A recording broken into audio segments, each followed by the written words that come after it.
about his MVPs, his scoring titles, the number of All-NBA teams that he has been on.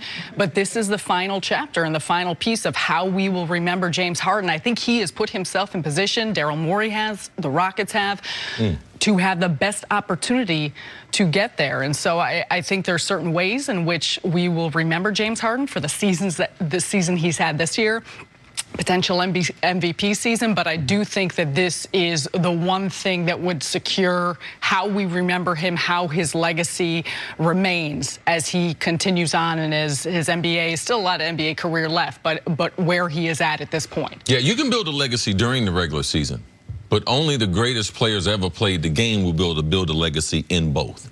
Because that's what you want. The regular season shows the consistency, shows from season to season, what did you improve on. The sheer numbers and that data will always be the leader. And then after that, that's why I was opposed to. We used to have this battle between Peyton Manning and Tom Brady. Now, Peyton Manning has finished that book and everything and moved on, but Peyton Manning was better during the regular season, and Tom Brady was a lot better in the playoff with James Harden because he's very lucky. This is his second opportunity because last year he had a chance to take down the Warriors without Chris Paul. Imagine what his legacy would have been. He takes down the Warriors, they win a championship, and then takes down LeBron. Oh, yeah, yeah. Now they are defending champs, and he was right there. And I believe the opportunity, you have very few of them, it presents itself again because the books won't say, oh, you know something, the Warriors were without KD. No. It would be James Harden stopped one of the greatest organizations, one of the greatest runs that we had ever seen. And it won't be about Chris Paul and the others. No. James Harden will be the name. So also when you know that if you don't get it done, he's also going to be the one that they criticize. So, Nick, is this the window? If he's going to get it done, is this when you can build your legacy this year with all this is his best chance because that Chris Paul contract about to become an albatross. Like Daryl Morey's done a great job in his career of staying nimble, of not sacrificing future flexibility for the now while contending at a high level.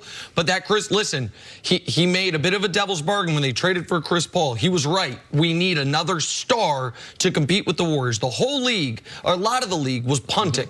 We'll wait out the Warriors. Daryl Morey went all in and it almost worked out for him last year. Yeah, and you pointed out when they signed Chris Paul, listen, people are going to be like, man, this contract is a bad contract. But you said, not if they win a championship in those first 2 years. Right. Now, I also thought the level of play that we are seeing from Chris Paul in this series, we wouldn't see this until maybe year 2, hopefully year 3. It's now looks like an even tougher contract to swallow, given that we're seeing right now, second round of year 1 of the 4-year extension, that he can't get past guys. He's not even putting up shots at the rim.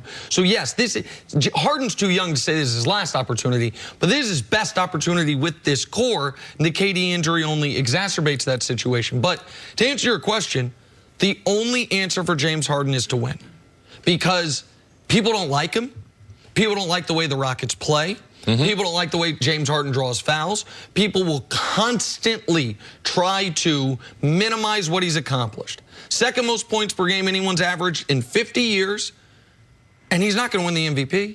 I mean, I said I would have voted for him as much as I adore Giannis. I would adopt Giannis. I would have voted for Harden, but he's not going to win the MVP. Averaged 36 a game for a team that had the best record in the NBA post-All-Star break. He's a playoff choker. Since he's been a Rocket in the regular season, he's 29-6-8. 29-6-8 in the regular season. Those playoff numbers fall all the way to 28-6-7. Now his efficiency drops, but almost everyone's efficiency drops in the playoffs because the defenses are tougher. You have no games against against the Knicks and the Suns. You've got real defenses. They can concentrate on you. But I'm going to throw some names out there because James Harden, of course, runs the risk of being Elgin Baylor. Now, Elgin Baylor, in my mind, is the most underrated player in the history of basketball. Why is he the most underrated player ever? So he ain't never win no championship. He averaged 38 a game 1 year. Nobody cares. Didn't win a championship. The other opportunity he has is to beat Dirk Nowitzki. Dirk, a guy who was considered a playoff underachiever. Dirk, a guy who they go to the NBA Finals, they lose, and they lose after being up in that series. People blame him. And then 3 of the next 4 years, he's out in the first round. They don't get past the second round for 4 straight years. He wins an MVP. They're a 1 seed. They lose to the Baron Davis Warriors. And then what happens? Dirk won a title. He won the title against the best possible team to win a title against, similar to what Harden has with the Warriors situation. And now Dirk is, he's the second greatest international player ever.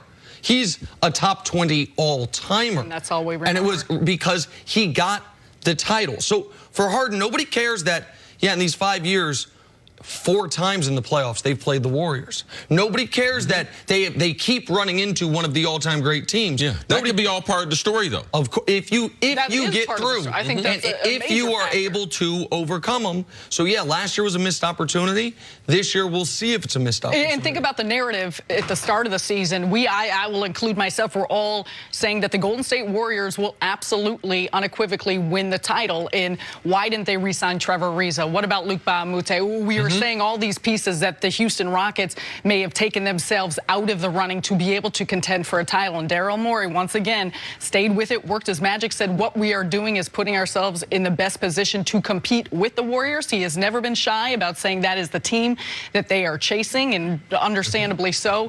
But they've got 2 games, one of those here being at home. And right now, I think the fact that Kevin Durant isn't in, it keeps them at a level playing field. I mean, this is the opportunity for the Rockets right now, but more than anything for James Harden to show that he is a player that we've seen throughout the course of these last few years. And of the players left in the playoffs, it would be hard to argue that there's not one that has more to gain than Harden. Like, Harden has probably the most to gain because he's accomplished so much. Kawhi's accomplished a lot in the regular season, but he's had some accomplishment in the postseason. But Harden, if he was able to win, it would cement his legacy as far as being one of the greatest guards that we've ever seen play the game. There would be no other criticisms left other than I just don't like his style. The only other criticism left would be it's not my cup of tea, because the regular season numbers are off the charts. The team win numbers are off the charts. He has 2 scoring titles. He has an assist title. He has an MVP. He's got a 6-man award. Like, he's truly done everything you need except for a championship. And they all of a sudden, you win the title, he'd be finals MVP if they win the titles. No one else in the Rockets would even be eligible, you would think. Like, then you're like, oh, wait, who has checked all these boxes? Now we're not talking about is the 5th greatest shooting guard of all time. We're talking about some of the greatest players of all time. But without it, people will act like none of the other stuff matters. It's not fair, but that's James Harden's reality. All right, Sarah, stick around. Coming up, what can the Sixers do to advance to the conference finals? Next on First Things First. Ooh. That was a game last night. Oh, man.